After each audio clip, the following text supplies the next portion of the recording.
বুথের 100 মিটারের মধ্যে যেখানে লাইনে দাঁড়ানো হচ্ছে নির্বাচনের সেন্টার, ভোটিং সেন্টার, সেখানে 100 মিটারের মধ্যে লিফলেট বিতরণ বা এই ধরনের ক্যাম্পেইন সেগুলো নিষেধাজ্ঞা ছিল। আমরা দেখছি ছাত্র দলের দিক থেকে একদম লাইনে এসে এসে ক্যাম্পেইন করা, লিফলেট দেওয়া, বিভিন্ন কাগজ দেওয়া, এই ধরনের অব্যাহতভাবে প্রত্যেকটা সেন্টারে ঘটেছে। আমরা কনসার্ন জানানোর পরও সেটা এখনও থামানো হয় নাই। এভাবে এগুলো আচরণবিধির লঙ্ঘন এবং যারা লাইনে দাঁড়াচ্ছে তাদের জন্য একটি বিরক্তির কারণও বটে। নির্বাচন কমিশন কেন ব্যবস্থা নিচ্ছে না আমরা জানি না, এখনও সেই পক্ষপাতদুষ্ট আচরণ করছে।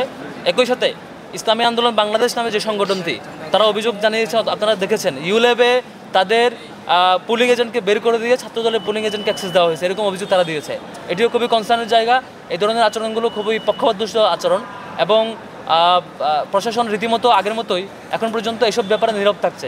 ছাত্রদলের ব্যাপারে কনসার্ন জানানোর পরও ইমিডিয়েট যে অ্যাকশন নেওয়ার কথা ছিল সেটি না নিয়ে এখনও নীরব ভূমিকা খুবই দুঃখজনক।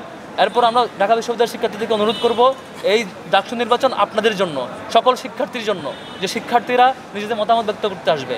আপনারা যারা হলে আছেন কিংবা যারা অনাবাসিক জায়গায় যার যার বাসায় আছেন, প্রত্যেকে অবশ্যই আসবেন এবং ভোট সেন্টারে এসে আপনার মতামত দিবেন, পছন্দের প্রার্থীকে ভোট দিবেন। এই ডাকসু নির্বাচনে আমরা যেমন করে পরিবেশ দেখাবো, যে অন্যায়ের বিরুদ্ধে প্রতিবিরোধ গড়ে তুলে আমাদের মতামত ব্যক্ত করার প্র্যাকটিসটা দেখাবো, বাংলাদেশ সে পথে এগাবে।